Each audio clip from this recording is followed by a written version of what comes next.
الحمدللہ رب العالمین والصلاة والسلام علی سید الانبیاء والمرسلین اما بعد فاعوذ باللہ من الشیطان الرجیم بسم اللہ الرحمن الرحیم۔ آقا نامدار مدینے کے تاجدار صلی اللہ تعالی علیہ وآلہ وسلم کا فرمان خوشبودار ہے، انا غیاث لمن اکثر الصلاۃ علیہ۔ آقا کریم نے ارشاد فرمایا، جو بندہ مجھ پر کثرت کے ساتھ درود پاک پڑھتا ہے میں اس کی بہت زیادہ مدد کرتا ہوں۔ صلو علی الحبیب صلی اللہ تعالی علیہ وآلہ وسلم۔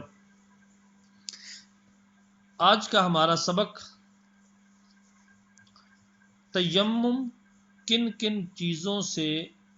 کرنا جائز ہے اور کن چیزوں سے تیمم نہیں کر سکتے۔ صاحب بہار شریعت حضرت علامہ مولانا مفتی محمد امجد علی اعظمی رحمۃ اللہ تعالی علیہ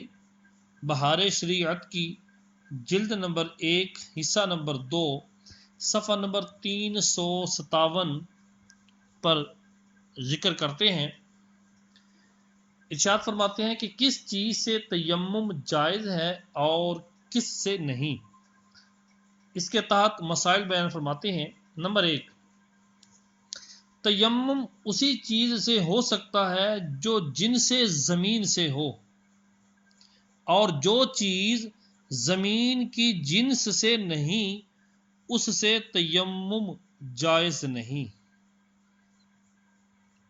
جو چیز زمین کی جنس سے ہے اس سے تیمم کرنا جائز ہے،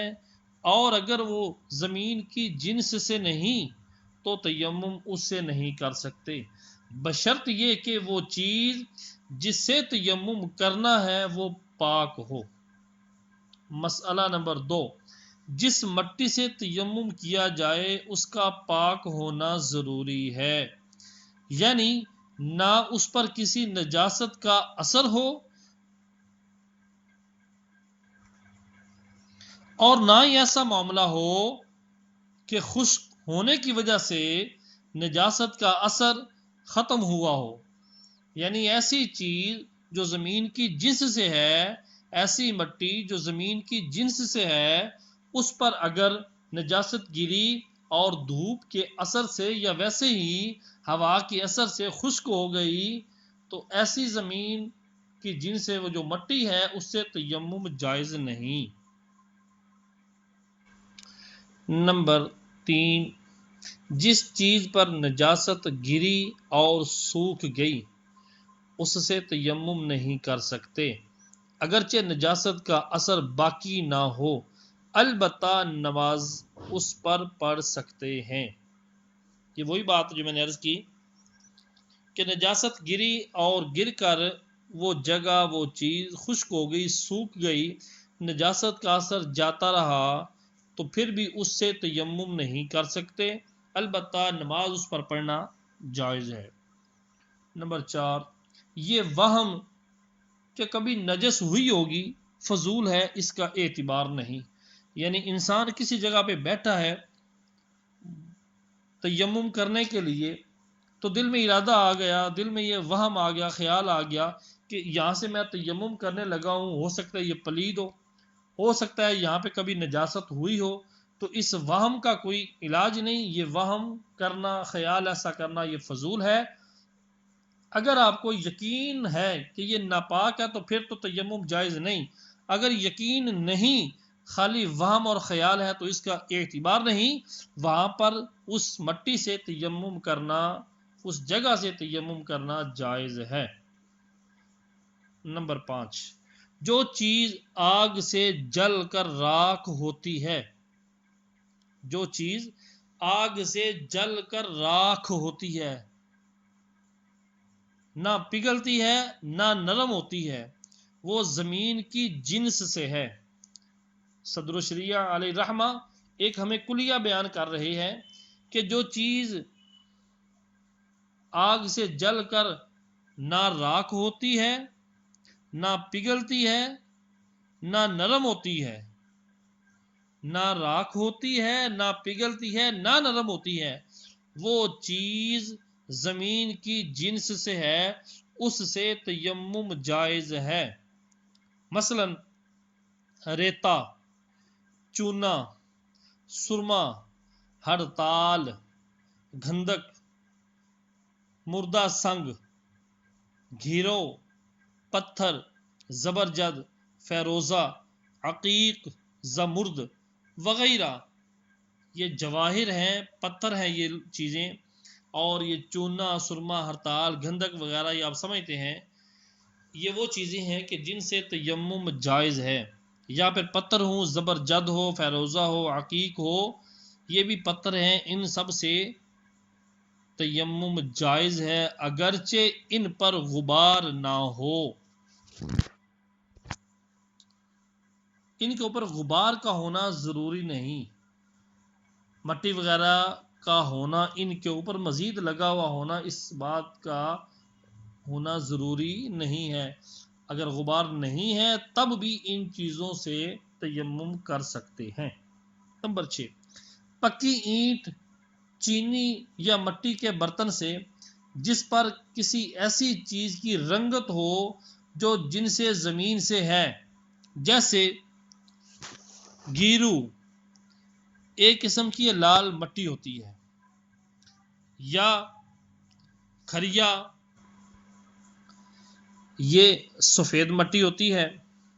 یا وہ چیز جس کی رنگت جن سے زمین سے تو نہیں مگر برتن پر اس کا جرم نہ ہو، تو ان دونوں صورتوں میں اس سے تیمم جائز ہے، اور اگر جن سے زمین سے نہ ہو اور اس کا جرم برتن پر ہو تو پھر جائز نہیں۔ یعنی پکی اینٹ یا چینی یا مٹی کے برتن ہیں جس پر کسی ایسی چیز کی رنگت ہو جو جن سے زمین سے ہے، یہ چیز پکی اینٹ ہے یا چینی کا برتن ہے، ان پر جو رنگت ہے وہ رنگت جن سے زمین سے ہے، جیسے گھیرو، یہ لال مٹی، اور کھریا، یہ سفید مٹیاں، یہ دونوں مٹیاں زمین کی جنس سے ہیں، اب اس وجہ سے اس پر تیمم کرنا جائز ہے۔ یا وہ چیز جس کی رنگت تو جن سے زمین سے نہیں، یعنی ایسی چیز ہے جس پہ جو رنگت چڑھی ہوئی ہے وہ جن سے زمین سے نہیں ہے، وہ اس طرح کی لال مٹی یا سفید مٹی نہیں ہے، جن سے زمین سے اس رنگت کا تعلق نہیں ہے، مگر اس برتن پر اس چیز کا جرم نہیں ہے، اس چیز کا جو مٹی جو برتن کے اوپر لگی ہوئی ہے جو رنگت ہے، وہ رنگت کا اپنا جرم وہ مٹی کی جنس سے نہیں ہے، تو بھی اس صورت میں اس سے تیمم کرنا جائز ہے۔ ہاں اگر جن سے زمین سے نہ ہو، وہ چیز جن سے زمین سے نہ ہو اور اس کا جرم برتن پر ہو، وہ جو چیز اوپر لگی ہوئی ہے وہ خود جن سے زمین سے نہیں، لیکن اس کا جو جسم ہے، جو جرم ہے، جو اس کی تہ ہے، وہ برتن کے اوپر لگی ہوئی ہے، تو اب اس برتن سے تیمم کرنا جائز نہیں۔ نمبر 7، مسئلہ نمبر 7، شورا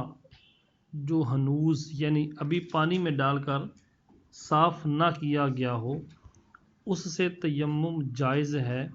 اور اگر صاف کر لیا گیا تو اس سے تیمم جائز نہیں۔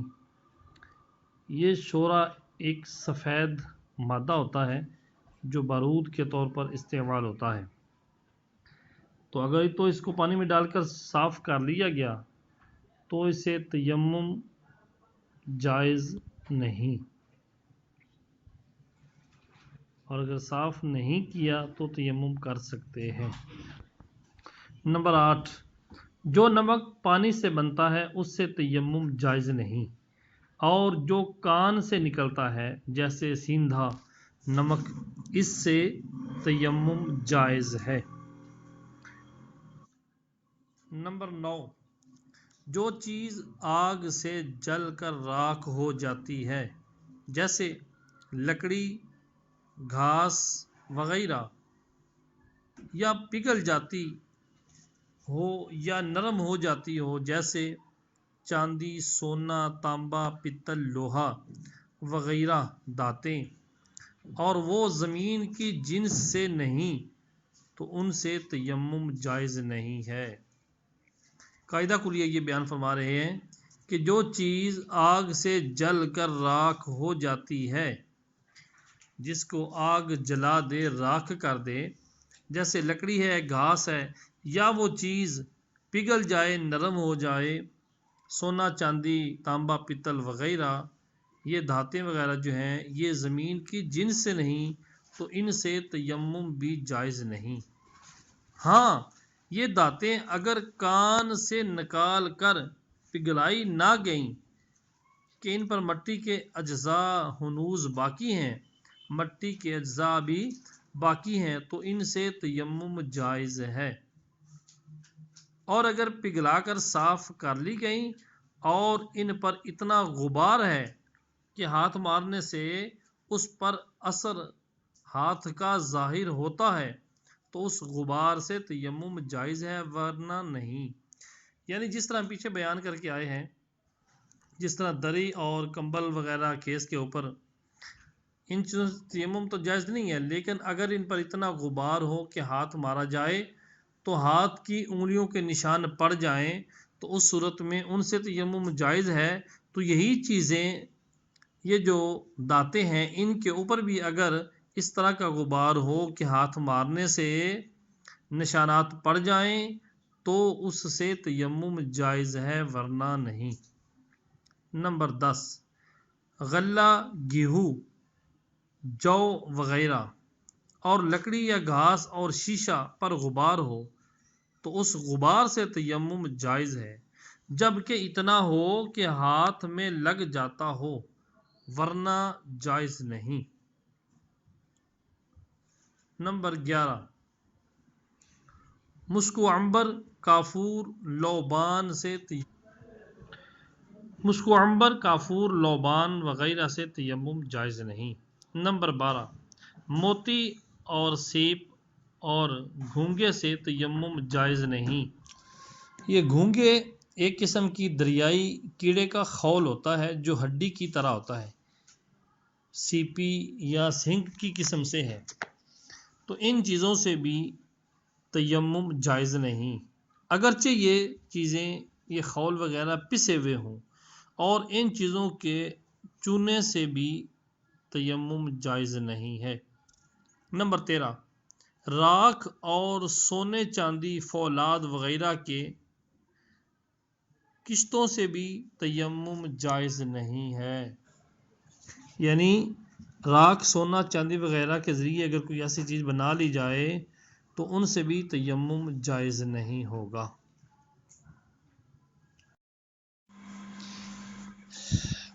نمبر 14، زمین یا پتھر جل کر سیاہ ہو جائے، اس سے تیمم جائز ہے۔ یوں ہی اگر پتھر جل کر راکھ ہو جائے اس سے بھی تیمم جائز ہے۔ نمبر 15، اگر خاک میں راکھ مل جائے، خاک میں راکھ مل جائے اور خاک زیادہ ہو تو تیمم جائز ہے، ورنہ نہیں۔ خاک، مٹی، اس کے اندر اگر راکھ مل گئی ہے، اب کسی بھی چیز کی جو راکھ بن چکی ہے وہ اگر خاک میں مل گئی تو اگر تو خاک زیادہ ہے تو تیمم جائز ہے، اور اگر خاک کم ہے، راکھ زیادہ ہے تو تیمم جائز نہیں۔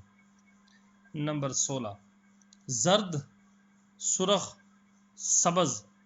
سیاہ رنگ کی مٹی سے تیمم جائز ہے، مگر جب رنگ چھوٹ کر ہاتھ، منہ کو رنگین کر دے، جب ان چیزوں کا رنگ، مٹی کا رنگ، سیاہ، سبز، سرخ، زرد، جب یہ رنگ چھوٹ کر مٹی سے جدا ہو کر ہاتھ، منہ کو رنگین کر دے تو بغیر ضرورت شدیدہ اس سے تیمم کرنا جائز نہیں، بغیر ضرورت شدیدہ یعنی اگر سخت مجبوری ہے تو ٹھیک ہے، اسے تیمم کریں، وگرنہ اس سے تیمم کرنا جائز نہیں، اور اگر کر لیا تو تیمم ہو گیا۔ نمبر 17، بھیگی مٹی سے تیمم جائز ہے جبکہ مٹی غالب ہو۔ بھیگی مٹی ہے، پانی والی مٹی ہے، اگر مٹی ہی زیادہ ہے، خالی گیلا پن ہے، پانی کم ہے، مٹی زیادہ ہے، تو اس مٹی سے تیمم کرنا جائز ہے جبکہ مٹی غالب ہو، یعنی مٹی زیادہ ہو۔ نمبر 18، مسافر کا ایسی جگہ گزر ہوا کہ سب طرف کیچڑ ہی کیچڑ ہے اور پانی نہیں پاتا کہ وضو یا غسل کرے، اور کپڑے میں بھی غبار نہیں، تو اسے چاہیے کہ کپڑا کیچڑ میں سان کر سکھا لے، کپڑا کیچڑ میں سان کر سکھا لے اور اسے تیمم کرے۔ کپڑے کو کیچڑ میں لگائے اور لتھوڑ لے، اس کے بعد اس کو سکھا لے تو اس سے تیمم کرے، اور اگر وقت جاتا ہو تو مجبوری کو کیچڑ ہی سے تیمم کر لے، مجبوری ہے تو اب کیچڑ ہی سے تیمم کر لے جبکہ مٹی غالب ہو، مٹی زیادہ ہو، اسی سے تیمم کر لے۔ نمبر 19، گدے اور دری وغیرہ میں غبار ہے، گدا اور دری اس میں غبار ہے تو اس سے تیمم کر سکتا ہے اگرچہ وہاں مٹی موجود ہو، لیکن شرط یہ ہے کہ جب کہ غبار اتنا ہو کہ ہاتھ پھیرنے سے انگلیوں کا نشان بن جائے۔ گدے دری پر اس صورت میں تیمم کر سکتے ہیں کہ اتنا غبار ہو کہ جب ہاتھ پھیرا دری پر گدے پر تو انگلیوں کے نشان پڑ جائیں، بصورت دیگر گدے اور دری سے تیمم جائز نہیں ہوگا۔ نمبر 20، نجس کپڑے میں غبار ہو تو اس سے تیمم جائز نہیں، ہاں اگر اس کے سوکھنے کے بعد غبار پڑا تو جائز ہے، یعنی نجس کپڑا ہے اس کے اوپر غبار پڑا ہوا ہے تو تیمم جائز نہیں، لیکن نجس کپڑا سوکھ گیا اس کے بعد اس کے اوپر غبار گرا تو اب اس غبار سے تیمم جائز ہے۔ نمبر 21، مکان بنانے یا گرانے میں کسی اور صورت سے منہ اور ہاتھوں پر گرد پڑی، مکان بنا رہے ہیں یا گرا رہے ہیں یا کسی اور صورت میں منہ اور ہاتھوں پر گرد پڑی اور تیمم کی نیت سے منہ اور ہاتھوں پر مسح کر لیا تو تیمم ہو گیا، لیکن یہاں پر وہ صورت ضرور ہوگی کہ ہاتھ اتنا پھیرے کہ کوئی جگہ پھر رہ نہ جائے۔ نمبر 22، گچ کی دیوار پر تیمم جائز ہے۔ نمبر 23، مصنوعی مردہ سنگ سے تیمم جائز نہیں، جو خود سے بنے ہوئے مصنوعی سنگ ہیں، پتھر ایسے مصنوعی ہیں جو خود سے بنے ہوئے ہیں، جو مٹی کی زمین کی جنس سے نہیں سنگ، اس سے تیمم جائز نہیں۔ مونگے یا اس کی راکھ سے تیمم جائز نہیں، مونگے بمانا مرجان، اس کے بارے میں مفتبہی بات تو یہی ہے کہ مونگا ہو، مرجان ہو یا اس کی راکھ ہو، اس سے تیمم جائز نہیں۔ البتہ اس کے بارے میں وضاحت پڑھنی ہو تو امام اہل سنت الشاہ امام احمد رضا خان علیہ رحمۃ الرحمن کا فتاوی رضویہ جلد 3 صفحہ نمبر 684 تا 688 میں وضاحت درج ہے، اگر چاہیے تو مطالعہ فرما سکتے ہیں۔ دعوت اسلامی کی ویب سائٹ www.dawatislami.net پر فتاوی رضویہ موجود ہے، وہاں پر مطالعہ بھی کیا جا سکتا ہے اور اس کو ڈاؤن لوڈ کر کے بھی یوز کیا جا سکتا ہے۔ نمبر 25، جس جگہ سے ایک نے تیمم کیا دوسرا بھی کر سکتا ہے یہ جو مشہور ہے کہ مسجد کی دیوار یا زمین سے تیمم ناجائز یا مکروہ ہے، غلط ہے۔ اگر کوئی بندہ کہے مسجد کی دیوار یا مسجد کی زمین سے تیمم نہیں کر سکتا تو یہ بات غلط ہے، تیمم کرنا جائز ہے۔ نمبر 26، تیمم کے لیے ہاتھ زمین پر مارا اور مسح سے پہلے ہی تیمم ٹوٹنے کا کوئی سبب پایا گیا۔ تیمم کے لیے ہاتھ زمین پر مارا اور مسح، ابھی منہ پر مسح کرنا تھا کہ کوئی سبب پایا گیا جس سے تیمم ٹوٹ جاتا ہے تو اس سے تیمم نہیں کر سکتا۔ اسی طرح اگر تیمم کر رہا تھا، ایک ضرب منہ پہ لگا لی، اب دوبارہ پھر زمین پر ہاتھ مارا کونیوں کو مسح کرنے کے لیے، دوبارہ کوئی سبب پایا گیا کہ جن سے تیمم ٹوٹ جاتا ہے تو اس صورت میں جو ضرب پہلے لگا چکا ہے اس کو دوبارہ کرنا پڑے گا۔ مسح، پہلے والا مسح ٹوٹ گیا، تیمم نہ ہوا۔ صلو علی الحبیب صلی اللہ تعالی علیہ وآلہ وسلم۔ یہاں تک وہ چیزیں بیان کی جا رہی تھیں کہ جن چیزوں سے تیمم جائز ہے اور جن سے تیمم جائز نہیں ہے۔ اب یہاں سے ان چیزوں کا بیان ہوگا کہ جن چیزوں سے تیمم ٹوٹ جاتا ہے۔ تیمم کن چیزوں سے ٹوٹتا ہے؟ جن چیزوں سے وضو ٹوٹتا ہے یا غسل واجب ہوتا ہے ان سے تیمم بھی جاتا رہے گا، یعنی تیمم ٹوٹ جائے گا، اور علاوہ ان کے پانی پر قادر ہونے سے بھی تیمم ٹوٹ جائے گا۔ یعنی جن چیزوں سے وضو یا غسل واجب ہوتا ہے، وضو ٹوٹتا ہے یا غسل واجب ہوتا ہے، ان چیزوں سے تیمم بھی ٹوٹ جاتا ہے۔ اس کے علاوہ اگر تیمم کرنے والا اگر پانی پر قادر ہو جائے تو پھر بھی اس کا تیمم ٹوٹ جائے گا۔ نمبر 2، مریض نے غسل کا تیمم کیا تھا اور اب اتنا تندرست ہو گیا کہ غسل سے نقصان نہ پہنچے گا تو تیمم ٹوٹ گیا۔ نمبر 3، کسی نے غسل اور وضو دونوں کے لیے ایک ہی تیمم کیا تھا، پھر وضو توڑنے والی کوئی چیز پائی گئی،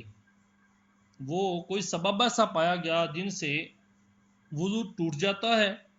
یا اتنا پانی پایا کہ جس سے صرف وضو کر سکتا ہے، یا بیمار تھا اور اب تندرست ہو گیا کہ وضو نقصان نہیں کرے گا اور غسل سے نقصان ہوگا، تو صرف وضو کے حق میں تیمم جاتا رہا، غسل کے حق میں باقی ہے۔ یعنی وضو کے حق میں تیمم اب اس کا بندے کا ٹوٹ گیا ہے، غسل کے حق میں تیمم باقی ہے۔ دوبارہ سنیے، کسی بندے نے غسل اور وضو دونوں کے لیے ایک ہی تیمم کیا، کافی ہے، پھر وضو توڑنے والا کوئی سبب پایا گیا، ایک صورت، یا پانی اتنا پایا کہ جس سے صرف وضو کر سکتا ہے، ٹھیک ہے، یا بیمار تھا اور اب تندرست ہو گیا، اور تندرست اتنا ہوا کہ وضو تو کر سکتا ہے لیکن غسل نہیں کر سکتا، غسل کرے گا تو نقصان ہوگا، تو ان صورتوں کے اندر اس بندے کا جو تیمم ہے وہ وضو کے حق میں تو ٹوٹ گیا لیکن غسل کے حق میں وہ تیمم باقی ہے۔ مطلب اب یہ ہے کہ اب اگر دوبارہ یہ کسی نماز کا وقت آتا ہے تو اس کے لیے اس بندے کو دوبارہ تیمم کرنا پڑے گا۔ جی، اگر وضو پانی نہیں ہے تو دوبارہ تیمم کرنا پڑے گا، لیکن اگر پانی موجود ہو گیا، پانی اس کے پاس آ گیا اتنا کہ وضو کر سکتا ہے لیکن غسل نہیں کر سکتا یا غسل نقصان دیتا ہے، تو اس صورت میں اب یہ بندہ اگر نماز کا وقت آ گیا ہے تو یہ بندہ وضو ہی کرے گا۔ وہ تیمم جو غسل کے لیے کافی ہے، جو غسل کے حق میں ٹھیک ہے، وہ اپنی جگہ، لیکن نماز کے لیے اب یہ تیمم کرے گا، بلکہ وضو کرے گا، اب نماز کے لیے نئے سرے سے یہ وضو کرے گا۔ نمبر 4، جس حالت میں تیمم ناجائز تھا اگر وہ بعد تیمم پائی گئی، ایسی حالت کہ جس حال میں تیمم جائز نہیں تھا اگر وہ تیمم کے بعد پائے گی تو تیمم ٹوٹ گیا۔ جیسے تیمم والے کا ایسی جگہ گزر ہوا کہ وہاں سے 1 میل کے اندر پانی ہے تو تیمم جاتا رہا، یہ ضرور نہیں کہ پانی کے پاس ہی پہنچ جائے تب اس کا تیمم ٹوٹے گا۔ اگر ایسی جگہ سے گزرا کہ اس جگہ کے اندر اس کے قریب میل کے اندر پانی موجود ہے، پانی پر قدرت مل گئی ہے تو تیمم ٹوٹ گیا۔ نمبر 5، ان چیزوں کا بیان ہو رہا ہے کہ جن سے تیمم ٹوٹ جاتا ہے۔ مسئلہ نمبر 5، اتنا پانی ملا کہ وضو کے لیے کافی نہیں ہے، یعنی 1 مرتبہ منہ اور 1 مرتبہ دونوں ہاتھ پاؤں نہیں دھو سکتا تو وضو کا تیمم نہیں ٹوٹا۔ یعنی جو بندہ جس نے ایک ہی تیمم کیا تھا وضو غسل کے لیے ایک ہی تیمم کیا تھا، اس کے بارے میں فرما رہے ہیں اگر اس کو اتنا پانی ملا جو وضو کے لیے کافی نہیں ہے، یعنی اتنا پانی ہے کہ 1 مرتبہ منہ اور 1 مرتبہ دونوں ہاتھ پاؤں نہیں دھو سکتا تو اب وضو کا تیمم نہیں ٹوٹا۔ وہ جو وضو کے حق میں تیمم کیا تھا نا، وہ تیمم نہیں ٹوٹا۔ اور اگر 1 مرتبہ دھو سکتا ہے تو وضو 1 مرتبہ کر سکتا ہے، 1 مرتبہ اعضاء دھو سکتا ہے تو اب وہ تیمم جو وضو کے حق میں ہے وہ ٹوٹ گیا۔ یوں ہی غسل کے تیمم کرنے والے کو اتنا پانی ملا، جس نے غسل کے لیے تیمم کیا تھا، یعنی وہی بندہ جو غسل کا ایک ہی تیمم کرنے والا تھا، اس کو یوں ہی غسل کے تیمم کرنے والے کو اتنا پانی ملا جس سے غسل نہیں ہو سکتا، کم پانی ہے تو تیمم نہیں ٹوٹا۔ وہ تیمم جو غسل کے لیے کیا تھا وہ تیمم نہیں ٹوٹا۔ نمبر 6، ایسی جگہ گزرا کہ وہاں سے پانی قریب ہے مگر پانی کے پاس شیر یا سانپ یا دشمن ہے جس سے جان یا مال یا آبرو کا صحیح اندیشہ ہے، یا قافلہ انتظار نہیں کرے گا نکل جائے گا اور نظروں سے غائب ہو جائے گا، یا سواری سے اتر نہیں سکتا جیسے ریل ہے یا گھوڑا کہ اس کے روکے نہیں رکتا، یا گھوڑا ایسا ہے کہ اترنے تو دے گا مگر پھر چڑھنے نہ دے گا، یا یہ اتنا کمزور ہے کہ پھر گھوڑے پر گاڑی پر چڑھ نہ سکے گا، یا کنویں میں پانی ہے اور اس کے پاس ڈول رسی نہیں ہے تو ان سب صورتوں میں تیمم نہیں ٹوٹا۔ جی نمبر 7، پانی کے پاس سے سوتا ہوا گزرا تیمم نہیں ٹوٹا۔ ہاں اگر تیمم وضو کا تھا اور نیند اس حد کی ہے جس سے وضو جاتا رہے، اگر تیمم اس نے وضو کا کیا تھا اور نیند اس کی اس حد کی ہے کہ جس سے وضو جاتا رہے تو بے شک تیمم جاتا رہا، مگر نہ اس وجہ سے کہ پانی پر گزرا،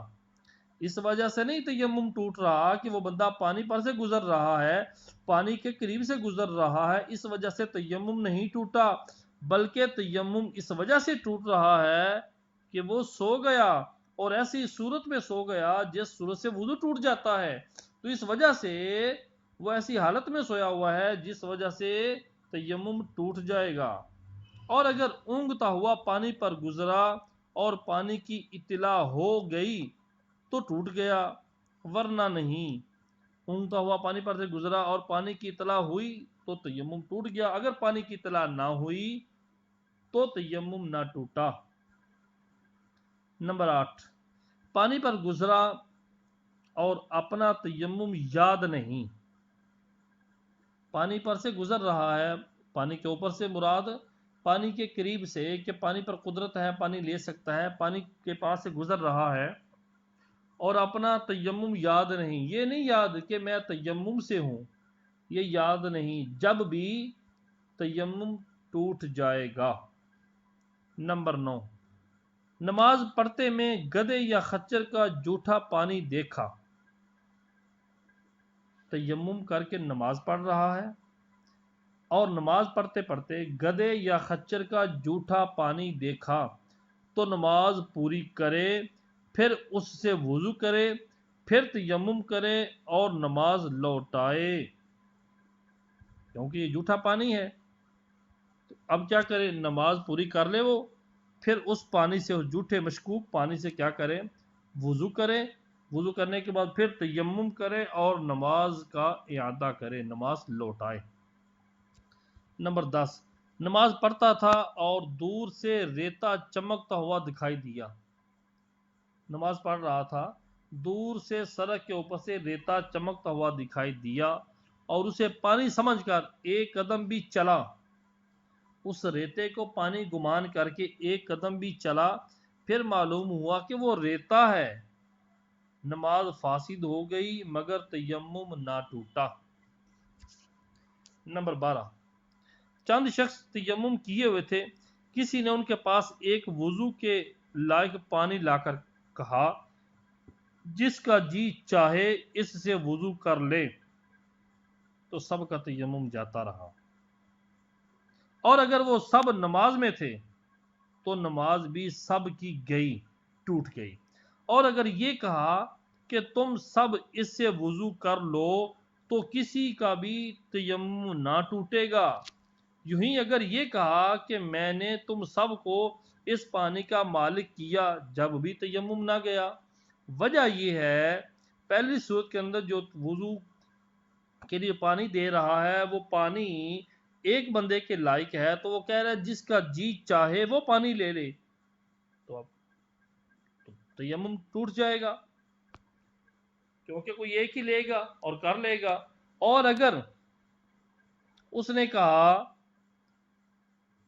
کہ تم میں سے سب اس پانی کو لے لو اور وضو کر لو، تو سب لیں گے تو سب کے وضو کو وہ کفایت نہیں کرے گا۔ اس وجہ سے اس صورت میں نہ نماز جائے گی اور نہ کسی کا تیمم ٹوٹے گا۔ نمبر 12، پانی نہ ملنے کی وجہ سے تیمم کیا تھا، پانی نہیں مل رہا تھا، تیمم کر کے بیٹھا ہے، اب پانی ملا تو ایسا بیمار ہو گیا کہ پانی نقصان کرے گا۔ پہلے پانی نہیں مل رہا تھا تو تیمم کر لیا، اب پانی ملا لیکن یہ بندہ بیمار ہو گیا، اتنا بیمار کہ پانی نقصان کرے گا، تو پہلا تیمم جاتا رہا، اب بیماری کی وجہ سے پھر تیمم کرے۔ یوں ہی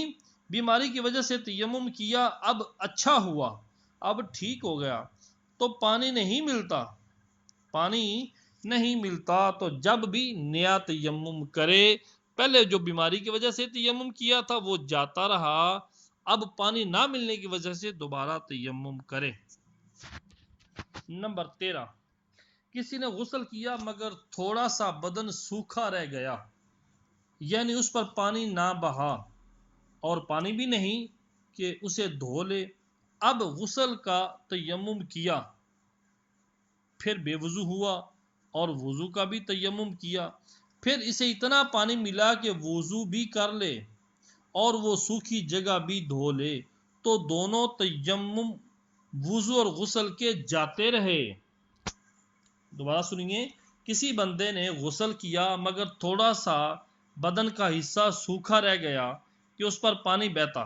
یعنی بہا ہی نہیں، اور پانی بھی نہیں کہ اسے دھو لے، اب غسل کا تیمم کیا، پھر بندہ بے وضو ہو گیا اور وضو کا بھی تیمم کیا، پہلے غسل کا تیمم کیا، اب وضو کا تیمم کیا، پھر اسے اتنا پانی ملا کہ وضو بھی کر لے اور وہ سوکھی جگہ جو پہلے دھونے سے رہ گئی تھی جس کی وجہ سے اس نے تیمم کر لیا تھا، اتنا پانی مل گیا کہ وضو بھی کر لے اور وہ سوکھی جگہ بھی دھو لے، تو دونوں صورتوں میں تیمم وضو اور غسل کا جو کیا تھا وہ جاتا رہے گا۔ اور اگر اتنا پانی ملا کہ نہ اس سے وضو ہو سکتا ہے نہ وہ جگہ دھل سکتی ہے، تو دونوں تیمم باقی ہیں، اور اس پانی کو اس خشک حصے کے دھونے میں صرف کرے جتنا دھل سکے۔ وہ جو غسل میں حصہ خشک رہ گیا تھا، اس تھوڑے پانی کو اس حصے کے دھونے میں استعمال کرے جتنا دھل سکے، اور اگر اتنا ملا کہ وضو ہو سکتا ہے اور خشکی کے لیے وہ اس حصے کے دھونے کے لیے کافی نہیں، تو وضو کا تیمم جاتا رہا، اس سے وضو کرے، اور اگر صرف خشک حصے کو دھو سکتا ہے اور وضو نہیں کر سکتا تو غسل کا تیمم جاتا رہا، وضو کا باقی ہے۔ اس پانی کو اس کے دھونے میں صرف کرے، اس خشک حصے کو دھونے میں صرف کرے پانی کو، اور اگر ایک کر سکتا ہے چاہے وضو کرے چاہے اسے دھو لے، تو غسل کا تیمم جاتا رہا، اس سے اس جگہ کو دھو لے اور وضو کا تیمم باقی ہے۔ صلو علی الحبیب صلی اللہ تعالی علیہ وآلہ وسلم۔